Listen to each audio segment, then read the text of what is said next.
I've heard that you should garden as though you will live forever. So every spring I skip to the garden center eager for a healthy dose of flowers and vegetables and fresh air. And then August hits and I shrink back to my easy chair and air conditioning. But there is magic in gardening. It just takes a person with fortitude, patience, and most of all, tenacity. Today we will meet neighbors who demonstrate the perseverance it takes to grow something special.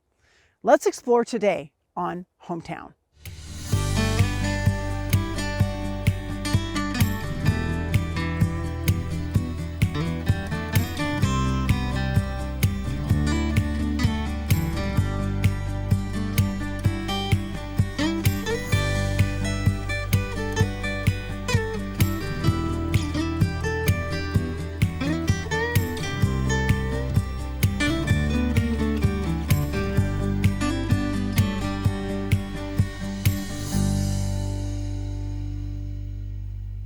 Gardening is a timeless pursuit that nurtures the earth and the soul, offering a symphony of joy every season. When you plant a seed, you embark on a journey of growth and transformation. The simple act of tending plants creates a sense of connection to the future, resulting in profound relationships with others greater than the gardens themselves. Today we meet neighbors who have shared their love of growing with our entire community. They demonstrate what occurs when you patiently nurture a dream. Setbacks become opportunities to strengthen your resilience and teach you determination and creative problem solving. For these farmers, the joys of agriculture extend beyond the garden gate, enriching our community and fostering a deep love for the intricate beauty surrounding us. Let's explore their garden stories and discover this unique ingredient in the story of us.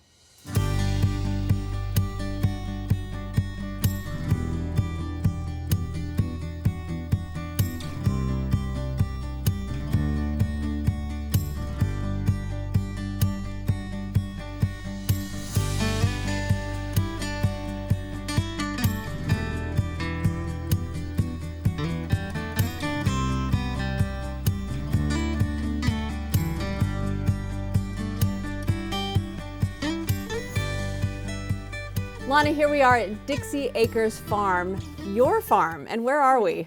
We're right close to Dixie, just a half a mile outside of Dixie, up Biscuit Ridge Road. And where are we standing right now? This is, well, most people know it as a greenhouse, but in the books and language I use, we call it a tunnel. This is Tunnel 2. Tunnel 2. Oh, you have it numbered. Yes, I like everything's it. numbered to help us be organized around here. So maybe someone's watching and they came and picked at your strawberry field, your organic strawberries. And how long ago did you start that? I think that was 2014. Okay. Yeah. And now you've branched into all of this. That's right. That's right. And what about the transition? Why did you branch from strawberries and then get into where we are right now? Oh, you know, with farming, you just have to kind of keep flexing, see what works, what doesn't. You know, it takes a lot of labor doing the strawberries. We had younger kids then that needed more work, and now they're pretty much grown up, and we got to, you know, keep doing what we can do. And so, but we love strawberries, so we still have some strawberries. We just don't have as big fields as we used to have. Wonderful. So Yeah. did you ever think that you would be a farmer? No, but we can thank my husband. Okay. You know, the first year, 2014, he had a dream, and that was to have a big strawberry field and have all these you pickers come and just have fun getting to know people and having really good strawberries. So we planted 8,000 plants. Oh, That's Lana. about, I think, 2 acres.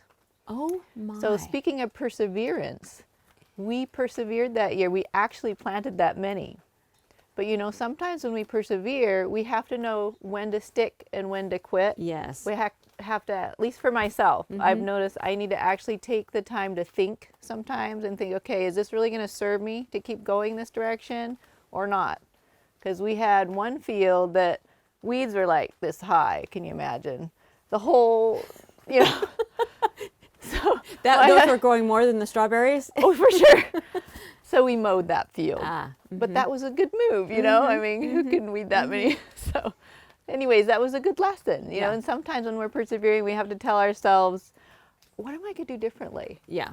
Yeah. You know, we can easily beat ourselves up that, oh, I goofed, and Yeah, yeah. why did I do that? And that's not, those thoughts aren't going to serve me. So. Absolutely. But I do love the positivity, though, of your husband for going, yeah, let's take this on. That's right. Because if he hadn't had that first dream, we wouldn't have what we have now. So we've transitioned into a new season. We're here now in fall, and it's hence why we're all dressed the way that we are. So the transition as far as going from summer now to fall, and the ground is frozen, but the perseverance, the persistence of what you're doing as you transfer now to a new way of doing things with waiting for the sun to come up. How is that kind of in life? Well, there's seasons in life, right? In some seasons you have to work extra hard. Other times you sit down, relax a little more. But I'm also learning with perseverance that it helps me persevere a lot better if I strive for a healthy balance in my life. So Lana, you mentioned that balance is important. Yeah, I've noticed in the crops. One day I was working out here and I realized my life feels out of control at the moment. I'm overstressed, too much to do. But then I realized, wait a second, the beds, we call it a bed of produce that's growing, the beds that do the best have a really good balance. They have the right amount of nutrition, they have the right amount of organic matter, like the decomposing, like straw or whatever. They have the right amount of water, the right amount of sunshine, so those are all balanced. So same with me, I can persevere much better. I'll have the right energy, the right thoughts, if I'm getting enough sleep and exercise and all these, you know, little things in life you just think, oh, I can just let it go. Right. Quick, I won't eat right now, you know. But it matters. Persevere, I got to push on. Right. So keeping that balance does help me persevere. Yeah. No, I think that's so important because we think, oh yes, we can take that on. Well, back to the strawberries. You know, you guys had great aspirations and then you realized, hey, we need to have the balance. And that's just so important in everyday life. And you know, with the everyday life, it is everyday life and it's how we take those steps. So you mentioned the plants. So what's growing right in front of us here? This here is mild mix with a little bit of mixed baby kale right beside it. And you sell this where? We sell it on our online store at DixieAcresFarm.com, and we sell it to a couple grocery stores like Andy's Market, through Wawa Food Hub, through Frog Hollow Farm. So we just like to get it wherever it works, where people can get it. And what if someone says, oh, I want to take a little drive? Are you open now? Yeah, people can come by. You know, when you order on our online store, there is an option where you can choose to pick it up your order at the farm. And so they can come out, just kind of check with me, make sure we're here. Usually I am. Also on Mondays, we like to have a half off day. I don't, you know, take the time to list all the things that might be half off that are left over from the previous week, but they still have a nice, probably at least a week shelf life left on them. So wonderful. Yeah. So perseverance in your life, the very fact that you are out here lifting, bending. That's a miracle. Tell me a little bit about that. So this coming January will be 6 years since our family was in a really bad car accident. I was hurt the worst. I was life flighted to Seattle, broke my back, and then so I had a major back surgery and gut surgery. I had to take out part of my intestines because we were afraid it was got abrasion from the the seat belt. So I had to wear a full body brace. I remember being out in the strawberry fields bending over, but I was determined. It was healthy for my mind though to get out, not just focus on my troubles, to be out in the soil and harvesting. And it is truly a miracle of God I'm doing what I'm doing. People ask me, are you in constant pain? You know, usually people that have major back injury, I have a couple rods in my back, but I don't have constant pain. Yes, if I lift too heavy. Yes. And that's why I wanted to grow greens. They're lighter than, say, tomatoes or potatoes. But no, it's truly a miracle of God, what I'm able to do. It's incredible. Well, that's fantastic because you are obviously looking at your pants. You're on your knees and bending over a lot. So yes, that's a wonderful testimony for Yeah. someone who might be watching Yeah. and saying, you know what, I'm trying to persevere. Right. And that is a good question. What if someone is watching and they are struggling? What would your I have just the thing to tell them. And here's, when I was in the hospital, I was in the hospital for a week. I remember sitting at the edge of my hospital bed, looking out the window, seeing all the cars and people going by, thinking, poor me. Here I am. I'm never going to be the same. I can't do this, this, and this. Am I even going to get well? All those negative thoughts flushing through me. And then all of a sudden, I believe God put a thought in my mind. He said, okay, Lana, you can think the poor me thoughts, or you can think, I can grow through this. What do you have to learn? What can I do, to have a growing thought rather than so I can grow through this versus poor me. And it was like God just put those two choices. What are you going to choose? And which is going to really help you? If you stay in these poor me, as we so many times, all of us have those little moments of poor me, right? But if I stay in those thoughts, they aren't going to help me. They don't serve me. They don't help me grow. I'm not going to have a nicer day. But if I go, what can I do differently? How can I grow through this? How can I use this opportunity for good? Then we grow, and it's fulfilling, and it's just, I just treasure that thought that came to my mind. Was that a turning point for you? It was. It really was. And so now, when I'm gardening, I just love the motto of keep growing. Yeah. Oh, absolutely. Yeah. So, piggybacking on that, for you to see the cycle and to see now it's 6 years since the accident, and to be able to see the life cycle going, do you feel like you're in a place of helping other people by sharing what you've gone through? Well, I don't know. I don't always feel capable or whatever, we all have those thoughts, but I tell myself, I have a story to tell. We all have a story to tell, and it does bring joy to us to share a story, doesn't it? We all love to have people listen. Well, and that's where empathy comes in. Yeah. That's where empathy comes in. Yeah. So back to the plants, what is something else that you have learned as you have been toiling in the ground? And there's several tips that come to mind of what helps me persevere. I mean, you can have, 50 feet of lettuce to harvest, and you're on your knees, way down here, just cutting away. Yes, I have a nice machine that could cut it, but it doesn't always do the job I like. So I like doing it by hand to have a good quality product. But anyway, so you could have that whole long stretch, or say you're picking green beans, or like today we're going to plant some garlic later in the day, and here's a whole long 100-foot. What are thoughts that help me?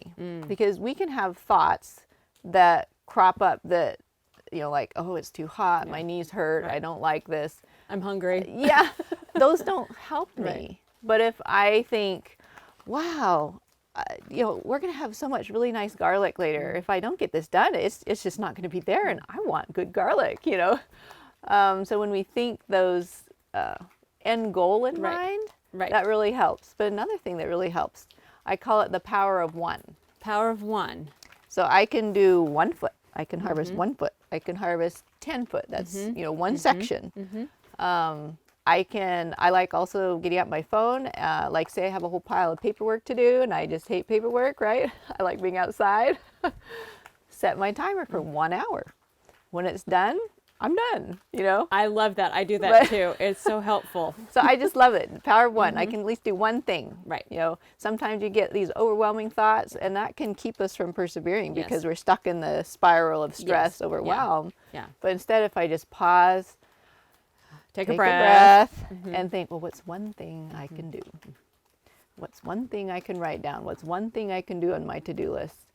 So I just love that concept, the power of one. Yeah, no, that's profound, because yes, this is a long row. So this is 10 feet, as you said, here. This section here is 25. 25. Yes, and to not think, oh, how am I going to do that? But just taking it in one step at a time. Yeah. So Lana, you've shared with us your journey through being in a hospital bed to now here you are in your wonderful farm here. So mental health is really important, as we've been talking about. And what would you say to someone who might be struggling with that? There's hope. There's hope. you can do something. And then the other thing that's come to my mind with mental health, because I've had those issues to deal with in the past, is no one else can change it for you. You know, there's been a time in my life where I think I was mentally kind of waiting for someone else to say, Lana, you have to do this, or you better go do that, or feeling sorry for me. But then that thought came, Lana, no one else can do it. So educate yourself. Read up books about it. Look at what is helping other people, and do something about yourself. No one can do it for you. Yeah. Well, thank you. And when you sit down and when you have a big salad and you know that you have planted, you've harvested, what is it like for you? It's very satisfying. And then just hearing from customers where they, have a picture of their bowl of salad or something like that, and or just saying how they love the produce, it spurs you on that there are people that love it and enjoy it with me. Yeah. Well, thank you, Lana, and keep farming. Thank you. Blessings to you. Thank you. So, Chad, gardening. Gardening. I always wish I could do well at it, but when I look at your garden, I know you're really an expert home gardener. That might be a little stretch, Well, but I at our appreciate the household, idea. your garden is legendary. So, There's a lot growing in the garden. see, so. that's what's supposed to happen. Did the hot peppers get you into it, or something else? The hot peppers are fun, but usually we grow way too many and can't really use what we grow because we bring them out and nobody really wants to touch them that much. Someone will take a sliver of this or that, but that about does them in. But, yeah, because you grow some of the very hottest varieties. Yes, and this year my son got into the hot peppers. Nice. And we usually go down to Andy's Market, and they have lots of variety for only a couple bucks, and he got a little excited this year. And so he probably planted, I don't know, between half a dozen and a dozen very hot pepper plants. And you've been making a lot of salsa, or not? Yes, well, this year what we did was there's so many, I told him to go out just a few months ago, and I said, okay, go collect your bounty, whatever part you want, we'll dehydrate them. And so he had this beautiful collection of orange on one side, red on the other, and I don't know if you know the names of them, but we had some purple reapers this year. Yes, I know. Habaneros, Yes. scorpions, and The hottest of the yes, hot. all the bad ones. Anyway, he had his own concoction, and we dried them down and turned them into powder, and we gave him an old spice jar. And like kids like to do, he tore off some paper, used some nice Scotch tape, and made his own label, and he called it the Plague. And you've got the plague now in the jar, the plague. ready for the entire winter whenever you need to And spice it up anybody a can use little. it, but nobody wants to touch it because you only need a flake or two, and you're already plenty. So no, this year was peppers grew very well, but we had too many. Yeah, it was a good pepper year. It was a very good pepper year. Yes. Peppers like a lot of sun, a lot of warmth. Yeah. How about tomatoes? Tomatoes do well around yes, here. we always have way too many tomatoes. My father and I usually have a little competition about who can get the tomato first. And I think he just buys the bigger tomato plants at Home Depot, so he can win naturally. But we usually have plenty of tomatoes. Some of our favorites are bobcats. Okay, yes. love Now, why do those. you like the bobcat tomato? Well, they're determinants, so they only grow about so tall. Okay. And then they just put all their energy into tomatoes, and they're usually about a good softball size. They get a little smaller in the that fall. is really great, because one of my complaints about tomatoes is that they sprawl. Yeah, these don't sprawl. Yeah. So if you want something that kind of stays a little more contained, bobcats are amazing. Of course, I love the heirlooms, but as we were talking, sometimes they're not quite ready and fall hits a little early, and so you're picking them green, and hopefully you still can enjoy them. I know, I've got 4 of those heirlooms in my fruit bowl right now. They're green, Yes. just going, come on. Yes, you just hope they turn and you can enjoy them. Yes. But the heirlooms can be really, really tasty. Yes, There's a reason they- why we're bringing them Very back. flavorful, yeah. Yeah. And you hate to lose them because they say, a lot of, even the supermarkets, everybody's looking for that perfectly round, and it's getting a little too homogeneous, and we're losing some of that classic tomato flair that's out there. So what's one of your favorites for presentation? I think the striped, they call them Mr. Stripey, some of them, and there's, like there's a New Orleans variety, but when you cut them and they have, yellow with the red striations going through it, those really look good, like on a caprese salad or on toast if you do toast. Yeah, absolutely. And those are always enjoyable, yeah. presentation's important in food, and it's Very, really fun to very. eat stuff that looks different than your sort Oh, of yeah. average grocery store thing. Yeah. So what else do you like to grow besides peppers, tomatoes? Well, we always have a raised bed full of potatoes, and we have a couple reds in there and some rose ones, but the Yukons are kind of the favorite. Those are always really fun. What are some of your key tips? Key tips. Well, as far as in fall, I usually chop everything back up and put it on top. So the tomato plants, I'll just lay them on the ground, run my lawnmower over them, and pour them back on top. And I'll mix that in with some of my father-in-law's pigeon poo. He raises pigeons. Now, And so, okay, this is trivia. They probably don't even care, but we heard about that. So we kind of know your father. Yes, Yeah, yes. we know him. He's an old friend. It's and we a- went and it's got a- some a pigeon secret poo you can too. share. Yeah, Yeah. it's amazing. but it's kind of hot, like a lot of, there's some fertilizers out there that come in a little hot. Yeah. So we like to kind of put it on in fall and mix it in with, a little bit of green mulch and a little bit of, dead leaves that are falling. Sure. Then we let it just kind of mellow over winter. And usually when we're ready to plant in springtime, there's just worms galore underneath that. And that's a great sign that your soil is it's doing good. super happy. And you can just stick your hand down there. You don't have to dig even. You just stick your hand down, pull it in, start putting your plants in spring. Nice. And they seem to like it. So. Okay, I'll so keep once doing they're that. in there and you've got, okay, so what you're really saying is you got to have great soil to start Well, once with. the soil's That's- good, they that's say really the fertile. soil does the work for you. You don't have to augment it too much. So other than that, lots of water, sunshine is All- kind of automatic around here. Yeah, I think once you have really good dirt, I have everything on drip because, Okay. I don't have a ton of time to go and hand water them all the time. And once you kind of get that dialed in, I think it's, with raised beds, you don't have to worry about weeding as much. Yes. And this year we added some raised beds to another area, and they were quite tall, which is very nice, and it sounds really good while you're doing them.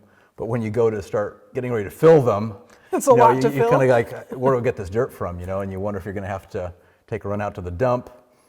We ended up, my dad had to cut a tree down, and so we just put a bunch of the logs in the bottom, and eventually they'll decompose and just become part of the to the process in there. But but the high beds are really nice when you're planting and do a little bit of weeding. And Oh yeah, you just don't have to get down on your probably little another kneeling trick that thing. I do is I have some fruit trees on the other side of the house. And the strange thing is I have a plum tree, and it's a grafted plum, but no one in the family really likes plums, so it always produces really well. But the plum tree shoots all these water shoots up, which usually isn't a good thing. But in my case, they're the perfect size to run through a chipper. Oh. And so it's kind of a bad reason to be growing plums, but I get all these perfectly sized branches that I can run through the chipper. Yes. And I put those on top of the garden, and those seem to do wonders for the dirt as well. Is that holding in some good things, protecting it? What does it do? If you can get the chips with the fungi, and there's a lot of research that shows that the fungi and it's not mushrooms, but it grows that into the soil, and it's really healthy for the roots, and it helps the roots kind of absorb nutrients in different ways. And so I'm keeping the plum tree around so I can make more mulch. It's a horrible reason to do it, but it works. Well, not everybody loves plums. We had a plum tree. We didn't like those plums at all. Cut it down, but we got another plum tree, and we love them. So maybe it just depends on your variety. This one is grafted, and it has 4 different plums on it. And Okay, well, it's right outside my shop door, so I do go out and nibble on them, but we don't dry them and make prunes or anything like that. Right. But and there's a couple other fruit trees back there, so I chop them all up and put them in the garden too, and that works really well. So it seems like gardening kind of takes some stick-to-itiveness. What's that like? You got to hang with it. You do, and I think it's something that you have to grow with as well, because it's very hard to get right the first time. And everywhere you live has different things that play into how you garden, and certain plants you want to grow and they won't. Yes. So you have to keep trying things and find those that work for you. And I think that's part of the fun of gardening. Yeah. Have you tried anything new recently in your garden? Yes, I had a little project for the wife this year, and she enjoys flowers and flowers ranging. And of course, one of the flowers we really like are dahlias. They're so beautiful. They're great arrangement flowers. And so I was online. I found a place that had a huge variety, and I ended up purchasing a bunch of bulbs, and I might need some perseverance with these because they were gorgeous this year. Oh, yeah. I forgot to stake them well, and they get quite leggy, some of them, because these are the tall varieties. So next year I'm going to have to look into better ways of staking them. But gorgeous plants, gorgeous flowers, a huge variety. And you know, they have those, I think they call them the pom-pom ones. They're just beautiful and for flower arrangements. Are they a little tricky though over winter? You know, that is the problem. And I just found myself, we had our first freeze. Yes, we did. And so the night before, the sun was down, and I was out there trying to dig these up and bring the tubers inside. And I've heard some people say that they just mulch them and leave them over winter, because digging them up was not the most enjoyable experience. Yeah. And I'm not sure how many years in a row I'll be that excited to do that. You might find an alternative So I might be method. trying the, you know, mulch them and leave them idea, but very enjoyable and beautiful flower arrangements all over the house this winter, so, or this fall. Yeah. And so I think we will do more, but once again, we're learning about dahlias. So, Yeah, for sure. yeah. All right. Oh, well, Chad, it's just been great to talk with you, learn more about the gardening, and some of the successes you've had. Thanks. You as well. Thank you so much for having me. This incredible community began with agriculture. It became famous for wheat and onions. The varied crops grown today by friends and neighbors feed communities worldwide. Gardens are a tangible investment in the future. They give back more than they take. They provide food, shelter, and joy. And we grow as much from interacting with them as they do from us. Psalm 65 acknowledges God's blessings. You care for the land and water it. You enrich it abundantly. The streams of God are filled with water to provide the people with grain, for so you have ordained it.